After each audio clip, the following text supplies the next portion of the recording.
ఇందిరకి పత్యం పెట్టి 4 రోజులైంది. ఇంట్లో పనులన్నీ కామేశ్వరమ్మగారు చూసుకుంటోంది.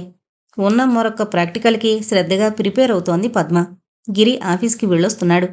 పాపం రోజూ ఎంతో ఆశతో చూస్తున్న అతనికి ఆ 4 రోజులు నిరాశే మిగిలింది. చివరికి యథాలాపంగా అడిగినట్లు అనుపమ రావడం లేదేం అని అడిగాడు పద్మని. నన్నడిగితే నాకేం తెలుస్తుంది? అయినా అస్తమానం మనింటి చుట్టూ తిరిగితే ఎలా? తను చదువుకోవద్దు.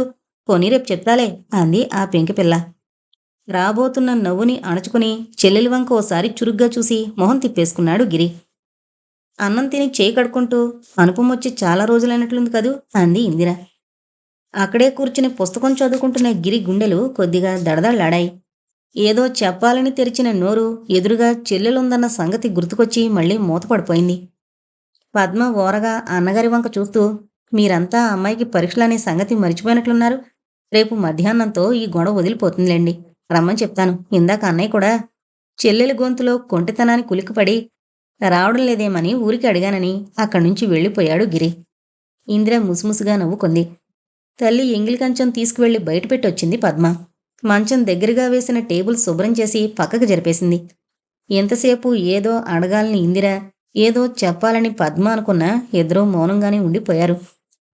కాసేపటి తర్వాత పిల్లిలా అడుగులు వేసుకుంటూ వచ్చిన చెల్లెలు జడ గట్టిగా పట్టి గుంజుతూ, నిన్నెవరు అధిక ప్రసంగం చేయమన్నారు అన్నాడు గిరి తెచ్చిపెట్టుకున్న కోపంతో. ఎవరా?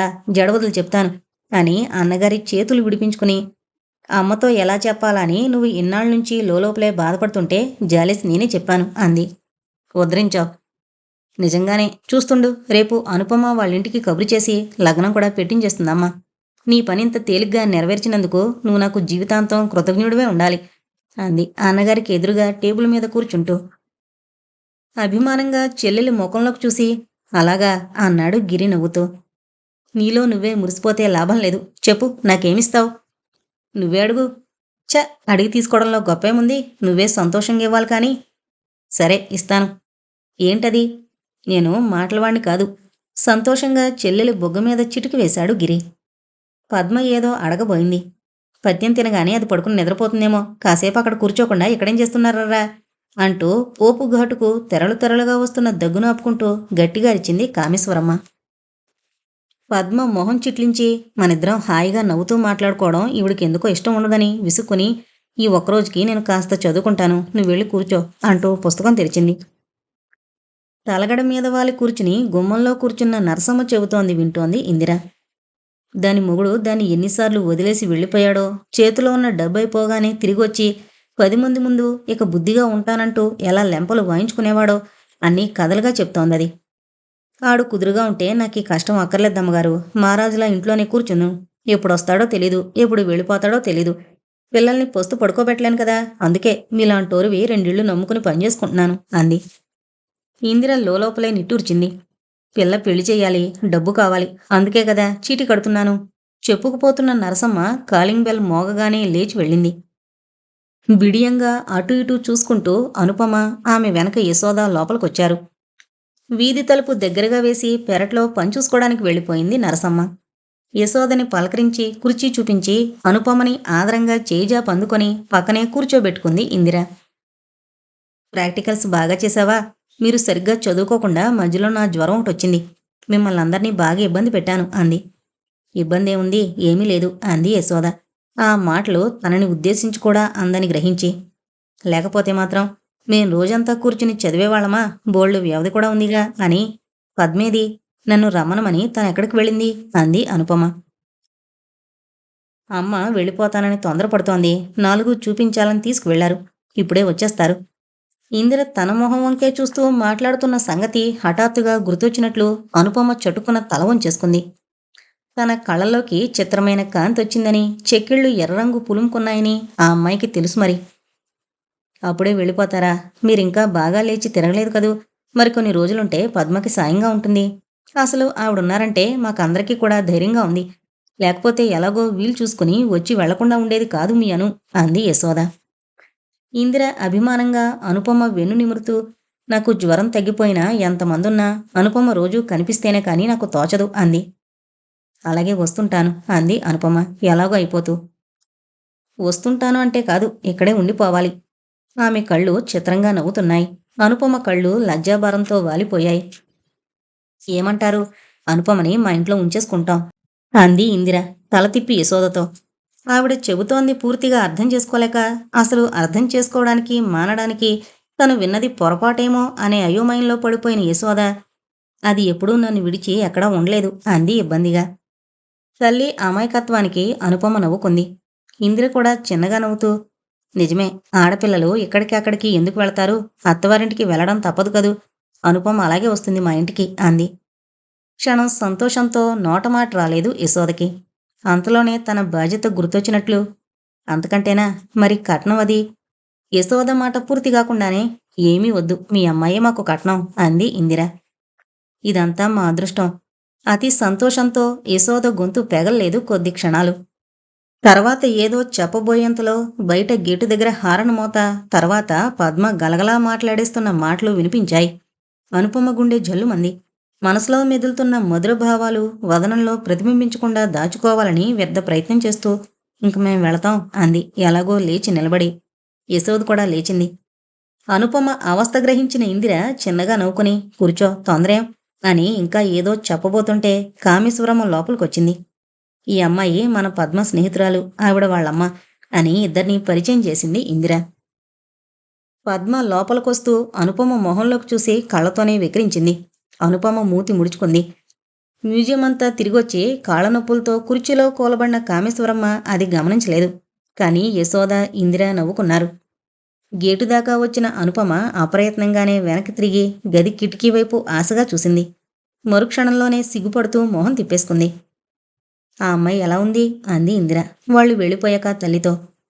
ఏం కొడుకు చేసుకోవాలనా అంది కామేశ్వరమ్మ ఇందిర ఉద్దేశం పసిగట్టినట్టు. ఎలా ఉంది? పిల్లకేం లక్షణంగా ఉంది, కానీ బొత్తిగా లేని వాళ్ళలా ఉన్నారు.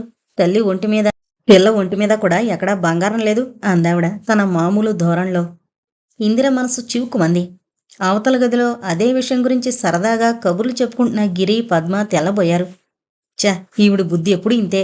డబ్బు బంగారం వీటి మీదే ఉంటుంది ఈవిడ దృష్టంతా. ఈవిడ వెళ్ళిపోయిందాకా తననిక్కడికి రావద్దని చెప్పేస్తాను అన్నాడు గిరి చిన్నబుచ్చుకుని. వాళ్ళ డబ్బు బంగారం మనకెందుకమ్మా, కావలసింది బంగారం లాంటి పిల్ల కాని అంది ఇందిర చివరికి. బాగుంది, ఇచ్చిపుచ్చుకునేటప్పుడు ఎన్ని చూసుకోవాలి? ఒక గనకుడు, వాడి ముద్దు ముచ్చట్లన్నీ తీరాలి. పద్మకి లాంఛనాలవి సరదా తీరాలి. అవి ఇవి లేకుండా ఎర్రగా బుర్రగా పిల్ల బాగుందని మోజుపడిపోకు. కట్నం తీసుకోవాలని మాకెవరికీ లేదు. ఇందిర మాట పూర్తి కాకుండానే, సరే కట్నం వద్దు, లాంఛనాలొద్దు. మన వాళ్ళందరూ సరదాగా పెళ్ళికొస్తే 3 పూట్లు భోజనమైనా పెట్టాలా? లేకపోతే నీకెంత చిన్నతనమో ఆలోచించు. ఇలాంటి విషయాలేవి నీకు తెలియవు. నాన్నగారు చూసి చేస్తారులే. అయినా 20 ఏళ్ళొస్తున్న కూతురుని వదిలేసి కొడుకు పెళ్లికి తొందరపడుతున్నావేంటి? ఇప్పటిదాకా చదివించాలు. ముందు దానికి ఏదైనా సంబంధం చూసి ముడిపెట్టు. అయినా ఆడదానివి, నువ్వేం చూసుకోగలవు? నీ వెళ్ళి నాన్నగారికి, అన్నయ్యకి చెప్తాను. ఇంకా ఆవిడితో ఏం మాట్లాడి లాభం లేదని ఒక్క నిట్టూర్పు విడిచి కళ్ళు మూసుకుని పడుకుంది ఇందిర. పొద్దుపోయింది, మడికట్టుకుంటాను అంటూ కామేశ్వరమ్మ లేచి వెళ్ళిపోయింది. ఇంక రేపు తప్పకుండా పంపించేయమ్మా. వాళ్ళకి ముందుగా రాసేదేమిటి? తెలిసిన ఊరాయే. ఇక్కడ ఎక్కించేస్తే అక్కడ దిగి ఇంటికి వెళ్ళిపోతాను అంది కామేశ్వరమ్మ మధ్యాహ్నం భోంచేసొచ్చి చాప వాల్చుకుని పడుకుంటూ. తొందరేంటి అంది ఇందిర తన మామూలు ధోరణిలో. వచ్చి 15 రోజులు కావస్తోంది. ఇంకా ఎన్నాళ్ళుంటాను? అక్కడంతా ఎలా ఉన్నారో ఏంటో. నా ప్రాణాలన్నీ వాళ్ల మీదే ఉన్నాయి. మీకు పత్యం పెట్టాక మనం రాసిన ఉత్తరానికి ఆ గోపీగాడు రాసిన జాబు తప్పితే వాళ్ళ దగ్గర నుంచి అసలు ఉత్తరాలే లేవు. మీ నాన్నగారు వాళ్ళు వచ్చారో లేదో, పెళ్లి ముహూర్తం ఏమైందో ఏం తోచడం లేదు. రేపు వెళ్ళిపోతాను. ఆ రోజు అనుపమ విషయంలో అలాంటి ప్రస్తావన జరిగాక మళ్ళీ ఆ సంగతి చెప్పనేలేదు. చెప్పకుండా ఊరుకోవడానికి ఇందిర మనసు అంగీకరించడం లేదు. అందరూ ఆలోచించినట్లే కట్నాలు కానుకలు అంది. కానీ మేం నిశ్చయించుకున్నామంటే ఏమీ అనలేదు. చెప్పకపోతే నేను పరాయిదాన్నా, మనవడి పెళ్ళంటే సంతోషించనా, ఇన్నాళ్ళు ఉన్నా చెప్పారు కాదు అని తర్వాత బాధపడుతుంది. ఎలాగూ వాళ్ళ చేతి మీద జరగాల్సిన శుభకార్యమే అనుకొని, ఎల్లుండి గిరి పుట్టినరోజు, ఎలాగూ వచ్చావుగా, ఆ వాటిదాకా ఉండు, అవతలెల్లుండి వెళ్ళిపోదు గాని అంది. ఎల్లుండేంటి? కామేశ్వరి తెల్లబోతుంటే, అవును, తారీఖుల ప్రకారం అంది ఇందిర. రాత్రి గిరి ఇంటికి రాగానే పద్మ పరుగు పరుగున గదిలోకి వెళ్ళి, అన్నయ్య, నీకో శుభవార్త అంది మెల్లగా. ఏంటన్నట్టు చూశాడు గిరి. అతని మనసు అరక్షణంలోనే అనేకం ఊహించుకుని ఏ నిర్ణయానికి రాలేకపోయాడు. రేపు నువ్వు త్వరగా, అంటే ఆఫీసు నుంచి తిన్నగా ఇంటికే వచ్చేయాలి. వచ్చి నన్ను తీసుకుని, ఇదేం శుభవార్త? పూర్తిగా చెప్పని. మనిద్దరం అనుపమ వాళ్ళ ఇంటికి వెళ్ళి వాళ్ళందరినీ విందు భోజనానికి ఆహ్వానించాలి. ఎందుకు? తెల్లబోయాడు గిరి. అయ్యో రామ! ఇప్పుడు నీకేం జ్ఞాపకం ఉండవులే. నీ పుట్టినరోజుగా ఆ శుభ సమయంలో ఈ వార్త అమ్మమ్మకి అనౌన్స్ చేసేస్తుంది అమ్మ. గిరిమొహం ఉదాసీనంగా మారిపోయింది. నాకిష్టం లేదు పద్మ. ఆవాల్ట్లాగే అమ్మమ్మ మాట్లాడితే తనెంత బాధపడుతుంది. విందు భోజనానికి పిలిచి అందర్నీ అవమానించినట్లవుతుంది. అమ్మమ్మని వెళ్ళిపోని తర్వాత ఉత్తరం రాయొచ్చులే. నేను అలాగే అన్నాను ఎలా ఉంది అని. అడిగితే సలహా ఇచ్చింది కానీ నిశ్చయం అయిపోయిందంటే ఏమీ అందు. చెప్పకపోతే బాగుండదు అంటోంది అమ్మ. అయినా అందరెదురుగా ఏమీ అందలే. అంటే మనం అనలేమా? తగినట్లు సమాధానం చెప్దాం. గిరి ఏం మాట్లాడలేదు. నిజమన్నయ్య, నువ్వు భయపడుతున్నట్లు ఏం జరగదు. మరోసారి భరోసా ఇచ్చింది పద్మ. క్షణం స్థిరంగా చెల్లెలి కళ్ళలోకి చూసి చిన్నగా నవ్వుతూ సరే అన్నాడు. రిక్షా దిగుతున్న వ్యక్తిని కిటికీలోంచి చూసి అమ్మా, మావయ్య అంటూ తలుపు తీయడానికి పరిగెత్తింది పద్మ. పద్మ మాట విని గదిలో పడుకున్న ఇందిర చేస్తూ ఉన్న పని వదిలిపెట్టి కామేశ్వరి యువతలకొచ్చారు. మంచి ముహూర్తం చూసి బయలుదేరినట్లున్నావే, ఇవాళ అన్నయ్య పుట్టినరోజు.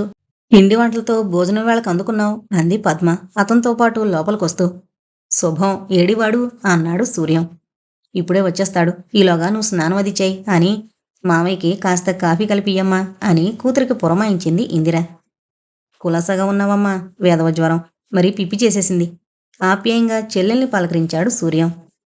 ఉత్తరమేం లేదు, ముహూర్తం పెట్టుకుంటే పెళ్లి బట్టలు కొన్నట్లు ఉంటుంది, ఇందును చూసినట్లు ఉంటుందని ఏకంగా నువ్వే బయలుదేరి వచ్చేస్తావేమోనని అనుకుంటూనే ఉన్నాను. మొన్నటి నుంచి కాకి ఒకటే అరుపు. ఇంతకీ ముహూర్తం ఎప్పుడు అంది ఇంత మొహం చేసుకుని సంబరపడుతూ కామేశ్వరమ్మ. సూర్యం ఆవిడ మాటలు వినిపించుకున్నట్లు లేదు. బ్యాగులోంచి తువాలు తీసుకుంటూ అయితే గిరిబాబు పని చాలా బాగుందన్నమాట, కారు కొన్నట్లున్నాడు అన్నాడు. ఆ, ఈ మధ్యలే ఏదో పాత కారు నసిగేసింది ఇందిర. రాగానే అన్నగారికి ఈ విషయం ఎలా తెలిసిందా అని ఆశ్చర్యపోతూ. పాతేంటి కొత్తేంటి, అసలు కారంటూ కొన్నాడని రాస్తే అందరం సంతోషిద్దుంగా. వాడింత వాడైనందుకు నిన్న సుబ్బారాయుడు మావయ్య చెప్పిందాకా మాకు ఆ విషయమే తెలియలేదు అన్నాడు కొంచెం నిష్ఠూరంగా. సుబ్బారాయుడు మావయ్య వచ్చారా? గిరిని చూశారా? మరింటికి రాలేదేం? వాడు ఏం చెప్పలేదు నాకు. చెల్లెలి వంక జాలిగా చూసి పేలవంగా నవ్వాడు సూర్యం. చెప్పడానికి వాడు చూడందే, మావయ్య వాడిని చూశాడు. 4 రోజుల కిందట ఆయన ఏదో పని మీద ఈ ఊరొచ్చాడు. మమ్మల్ని అడిగి మీ అడ్రస్ తీసుకుందామనుకుంటేనే మరిచిపోయాడట. మిమ్మల్ని చూడ్డం పడదేమో అనుకుంటుంటే ఆయనకి బజార్లో గిరి కనిపించాడట. వెంట ఓ అమ్మాయి కూడా ఉందట. ఆ అమ్మాయికి వీడికి ఏ సంబంధం లేదేమో, మామూలుగా బజారుకొచ్చిందేమోనని సరిపెట్టుకుందామన్నా వాళ్ళిద్దరూ ఒకటే నవ్వులు కబుర్లునట. ఆ సమయంలో వెళ్ళి పలకరించడమా మానడమా అని ఆయన అనుకుంటుండగానే వీడు అమ్మాయిని కారులెక్కించుకుని తీసుకుపోయాడట. రాబోతున్న నవ్వుని పెదవుల మధ్య బిగబట్టి గదిలోకి వెళ్ళిపోయింది పద్మ. ఈ సంగతి చెప్పి హెచ్చరించడానిక నువ్వు పరిగెత్తుకుని వచ్చావు అనుకుని తను చెప్పదలుచుకుంది ఎలా మొదలు పెట్టాలా అన్నట్లు ఆలోచిస్తుండగానే మళ్ళీ సూర్యమే అందుకున్నాడు, చెల్లెల మీద సానుభూతి కురిపిస్తూ. ఎవరైనా చూస్తే అంత అప్రతిష్ట. సుబ్బారాయుడు మావి కనుక ఊరు వాడా చాటకుండా రహస్యంగా నాతో చెప్పాడు. చేతనైతే పరిస్థితి చక్కబెట్టుకోమని. ఎన్నేళ్ళొచ్చినా ఎంత సంపాదించినా నువ్వొట్టి అమాయకురాలివే. అందుకే వాడలా నీ కళ్ళు గప్పి ఆడగలుగుతున్నాడు. అది విన్న దగ్గరుంచి నా ప్రాణం ఒక్క క్షణం నిలవలేదనుకో. ఇందిర కంగారు పడుతూ చెప్పబోయింది. గిరిని గురించి నువ్వు చెప్పిందంతా అబద్ధమంటావు. మరొకటైతే ఏమో అనుకోవచ్చు కానీ ఆయన అలా లేనిపోనివి కల్పించి ఎప్పుడూ చెప్పడు. నీకు ఏమీ తెలీదని మేమనుకుంటూనే ఉన్నాం. ఇందిర ఏదో చెప్పబోతుంటే నీకు కోపం వస్తుందని ఏమీ అనకుండా ఊరుకున్నాను కానీ పిల్లలిద్దరికీ పెళ్ళిళ్ళు చేసేస్తే నయమని నేను రాగానే అనుకున్నా అంది కామేశ్వరమ్మ. అనే కదూ నా ఆదుర్ద, అందుకే పరిగెత్తుకుని వచ్చాను. నువ్వు ఇక్కడే ఉన్నావు, అందరితోటి సంప్రదించి ముహూర్తం పెట్టించుకుని వెళ్ళాలని. అంటే అయోమయంగా అడిగింది ఇందిర. కామేశ్వరమ్మ కూడా తెల్లబోయింది. కామేశ్వరిని గిరికివ్వాలని. శ్రోతలు ముగ్గురు ఒక్కసారే ఉలికిపడినట్లయ్యారు. అతని మాటలు నమ్మగలగడం వాళ్లలో ఎవరికీ సాధ్యం కాలేదు. అదేదో తేల్చుకుందామన్నట్లు నువ్వంటుందేంటి? అక్కడ ముహూర్తం పెట్టించుకుని వస్తానని వెళ్ళినవాడివి మళ్ళీ గిరికిస్తానంటావే? అసలక్కడ ఏం జరిగింది? బావ నువ్వు పోట్లాడుకున్నారా అంది కామేశ్వరమ్మ గొంతు కాస్త చించుకుని. చూడమ్మా, గుప్పిట మూసున్నంతసేపు ఎన్ని మాటలైనా చెప్పి ఎదుటివాళ్ళని నమ్మించొచ్చు. అది అలా ఉన్నంతసేపు అందులో ఉంది బంగారపు కాసో వెండి రూపాయో ఎవరూ తెలుసుకోలేరు. అందుకే బంగారమే ఉందని నీ మాటలు నమ్మేస్తారు. కానీ అందులో ఉంది ఆ రెండూ కాదు, వట్టి రాగి నయ్యా పైసా అనే రహస్యం బయటపడినప్పుడు ఇంకా ఆ మనిషికి ఎంత విలువుంటుందో నువ్వే ఆలోచించు. కామేశ్వరమ్మ నెత్తిన పిడుగుపడినట్లే అయింది. నోట మాట రాక అలాగే కూర్చుండిపోయింది. ఇందిర, పద్మ కూడా కొయ్యబారిపోయినట్టే ఉండిపోయారు. తండ్రి ఉన్నన్నాళ్ళు ఆయన ఎంతో జాగ్రత్తగా ఖర్చు పెడుతూ మిగిలిన దాంతో మళ్లీ పొలం కొంటూ ఉన్నదాన్ని రెట్టింపు చేశాడు. ఆడపిల్లలందరికీ కొద్దో గొప్పో పొలమిచ్చి పెళ్లిళ్ళు చేశాడు. భార్యకి విడిగా ఆస్తుంది. ఎవరి బాధ్యత బావ నెత్తిమీద లేకుండా బోల్డు పొలం, బ్యాంకులో ములుగుతున్న డబ్బు అప్పగించి చచ్చిపోయాడు. అది చూసుకుంటూ హాయిగా సంసారం గడుపుకోవచ్చు. కానీ అదే జరగలేదు. తెలుసుగా బావకి మొదట్నుంచి కాస్త పేకట పిచ్చుందని. సరదాగా కాలక్షేపానికి మొదలుపెట్టిన ఆ ఆట అలవాటుగా చివరికి వ్యసనంగా మారింది. కలవారి అబ్బాయి కదా అని స్నేహితులు ఇక్కడా అక్కడ అప్పిపించారు. తండ్రి పోయేసరికి అతనుకున్న పరపతి 5,000 రూపాయలప్పు. ఏంటి సూర్య నువ్వంటోంది? బావ డబ్బు పెట్టి పేకాడేవాడా? నేనమ్మను. ఎవరో కిట్నవాళ్ళు పుట్టించుంటారు అంది ఇందిర ఎలాగో గొంతు పెగల్చుకుని రోషంగా. నువ్వు నమ్మినా నమ్మకపోయినా జరిగిందది. ఇంకా విను. సరే, ఆస్తి చేతిలోకి రాగానే ఎలాగో అది తీర్చేశాడు. అయినా అలవాటును వదులుకోలేడుగా. తండ్రి భయం కూడా లేక అది మరీ ఎక్కువైపోయింది. ఇంతలోనే ఆడపిల్ల పెళ్లి తలపెట్టారు. దానికో 12,000 ఎగిరిపోయింది. తర్వాత వరుసగా 4 పెళ్లిళ్ళు చేశాడు. అతను చేసినవన్నీ మేనరికాలే. కట్నం ఇవ్వలేనంటే ఏం జరిగేదో కానీ మా నాన్నగారు చేసినంత గొప్పగాను నేను చెయ్యాలని కింద మీద నిలవకుండా బోళ్లు ఖర్చు చేశాడు. ఈ కృష్ణుడి చదువు ఒకటి. అందరూ 4 ఏళ్లు చదివేది వీడు 8 ఏళ్లు చేశాడు. అప్పటికి పూర్తయిందన్న నమ్మకం లేదు. అక్కడ వాడు వెలిగించిన ఘనకార్యాలు ఏముండేవో కానీ ఎంత డబ్బు పంపించినా చాలదనేవాడట. ఏదైతేనే ఖర్చు అన్ని వైపుల నుంచి అలా తోసుకొచ్చింది. అయితే ఆస్తంతా పోయినట్లేనా? ఇంచుమించు ఏడుస్తున్నట్టే అందావిడ. అంతా పోలేదులే, కొంతుంది. కూర్చుని తింటే కొండలే కరిగిపోతాయంటారు. ఇంకిలాంటి దురలవాట్లు కూడా ఉంటే చెప్పనక్కర్లేదు. ఆ ఉన్నదైనా అతడు నిర్వాకం చేసుకుంటాడని నాకేం నమ్మకం లేదు. అసలు అంతా తుడిచిపెట్టుకుపోయేదాకా ఎవరికీ తెలిసేది కాదేమో. ఏదో అవసరం వచ్చి తనకు ఇవ్వవలసిన డబ్బుకి ఒత్తిడి చేశాడు ఒకతను. ఇవాళ రేపు అంటూ తిప్పాడట బావ. దాంతో అతనికి అనుమానం వచ్చింది. వాకప్ చేయగా తనలాంటి వాళ్ళు చాలామందున్నారని తెలిసింది. అందరికీ చెప్పినట్లున్నాడు. అంతా కలిసి ఒక్కసారిగా ఇంటి మీద పడ్డారట. ఇంకా ఆ రోజు బావ పరిస్థితి చూసి అతను ఏ అఘాయిత్యమైనా చేస్తాడేమోనని భయపడిపోయి 1000 కళ్లతో అతన్ని కాపలా కాస్తూ మనకు ఉత్తరం రాసింది సావిత్రి. ఏముంది, మేం వెళ్ళేసరికి అత్త కోడలు చెరో మూల ఏడుస్తూ కూర్చున్నారు. పిల్లలంతా బెదిరిపోయారనుకో. కాసేపు అందరికీ ధైర్యం చెప్పి నేను నాన్నగారు ఊళ్ళో పెద్ద మనుషుల్ని 4 పిలిచి వ్యవహారం పరిష్కరించాం. హడావిడి పడితే పొలానికి ధరేమీ రాలేదు. ఇంకా బావ ఊళ్ళో తలెత్తుకు తిరగలేను, ఎక్కడికైనా వెళ్ళిపోతానని కూర్చున్నాడు. సరే, మగపిల్లలకి చదువుకి ఎలాగో ఇబ్బంది అవుతుంది కదా, అందరూ వెళ్ళి అక్కడే ఉంటే బాగుంటుందని సలహా ఇచ్చాం. టౌన్లో ఇల్లు అద్దెకు చూశాడు.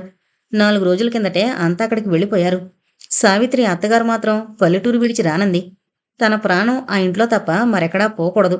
నాకెవరూ పెట్టనక్కర్లేదు. నా మొగుడే ఇచ్చిపోయాడు. ఇన్ని గింజలు ఉడకేసుకుని తింటూ ఇక్కడే పడుంటాను అంది. అసలు ఆవిడికిప్పుడు బావన్నా సావిత్రన్నా పడ్డం లేదు. తండ్రిచ్చిన ఆస్తంతా పాడు చేశాడని కోపం. సమయం కనిపెట్టి ముసలావిడికి సాయంగా ఉంటాను అంటూ ఓ దూరపు బంధువు తయారైంది. సావిత్రి కానీ బావకు కానీ ఆవిడ్ని చూసిన గుర్తు కూడా లేదేమో. అయినా సావిత్రి అత్తగారు మాత్రం ఆవిడ్ని కౌగిలించుకుని తన దగ్గరే ఉండమంది. వాళ్ళిద్దరి కోసం ఓ గేది, ఓ పాలేరు. మరడకు. చివరికి ఆ సంసారంగతి ఏమవుతుందో ఆలోచిస్తుంటేనే కంపరం వేస్తోంది. గ్లాసులో మిగిలిన కాఫీ గొంతులో పోసుకుని మూతి తుడుచుకున్నాడు సూర్యం. అతనికి అదంతా పాతబడిపోవడం వల్ల అంత బాధ అనిపించడం లేదు. కానీ కొత్తగా వింటున్న ఇందిర మనసు మాత్రం విలవిల్లాడిపోతోంది. అందరిలోకి తను, సావిత్రి చిన్నప్పటినుంచి ఎక్కువ చనువుగా ఉండేవారు. కలిసి స్కూలుకు వెళ్లారు. అనుకోకుండా పెళ్లిళ్లు కూడా ఒక్కసారే అయ్యాయి. అయితే సావిత్రి కలవారి కోడలు కావడం, తన అదృష్టం ఇలా అయ్యి పుట్టింటికి చేరడం, అక్కడ గొడవలు, వాటితో మనస్పర్ధలు రాకపోయినా ఆ అభిమానం కాస్త పలచబడిపోయింది. తనిలా వచ్చేసింది.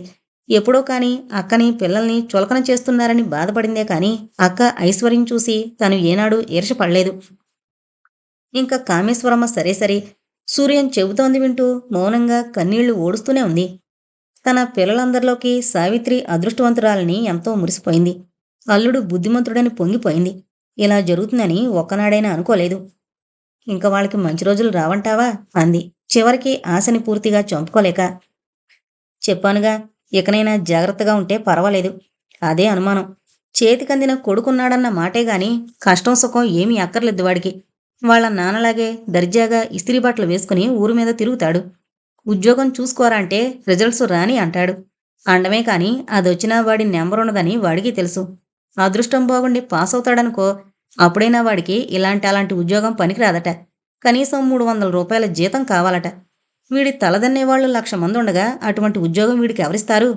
తోచిన సలహా ఇచ్చి ఎవరి కర్మ వాళ్ళదని వచ్చేసాం. జరిగిన దానికే మనసులు కుదురులేక అయోమయంలో పడి కొట్టుకుంటుంటే సుబ్బారాయుడు మావయ్య ఈ సంగతి చెప్పాడు. అందరికీ మతులు పోయాయనుకో. పరిస్థితి మరీ చెయ్యి దాటిపోకుండా చూసుకోవాలని వెంటనే వచ్చేశాను. అయితే దాన్నింక అలా వదిలేస్తారా? చిన్నప్పటినుంచి అల్లుడు అల్లుడని నలుగురికి చెప్పుకుని ఇప్పుడు నువ్వే పిల్లనివనంటే అది ఎంత బాధపడుతుంది? అందరి బాధల గురించి ఆలోచించే ఓపిక నాకు లేదమ్మా. అలాంటి అల్లుడిని భరించే శక్తి నాకు లేదు. నేను చూసుకునేది నా కూతురు సుఖం ఒకటే. ఇప్పుడు మాత్రం సుఖపడుతుందంటావేమో. గిరి సంగతి నాకు బాగా తెలుసు. వాడి నడతలో, ప్రయోజకత్వంలో నాకెలాంటి అనుమానం లేదు. ఏదో చిన్నతనం, చేతి నిండా డబ్బు, ఇక్కడి సరదాలు, నాగరికత. అన్నయ్య, నువ్వు పొరపాటు పడుతున్నావు. అదృష్టవశాత్తు నా పిల్లలు అలాంటి నాగరికతకు అలవాటు పడలేదు. ఆ అమ్మాయి నా కాబోయే కోళ్లే. ఆ? సూర్యం తెరిచిన నోరు తెరిచినట్లే ఉండిపోయింది. కామేశ్వరమ్మ ఒక క్షణం తెల్లబోయినా మరుక్షణంలో తేరుకొని, అయితే మొన్న చూపించిన అమ్మాయేనా? అంది మొహం ముడుచుకొని.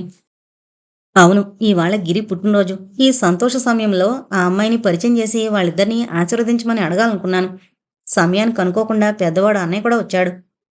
వ్యవహారం చాలా దూరం వచ్చిందని తెలుసుకున్న సూర్యం ఆశని చంపుకోలేక ఆఖరి అస్త్రంగా చెల్లెల్ని బ్రతిమలాడుకోవడం మొదలుపెట్టాడు. ఆలోచించిందో, కామేశ్వరి నీ చేతుల్లో పెరిగింది. గిరి నా ఒడిలో ఆడుకున్నాడు.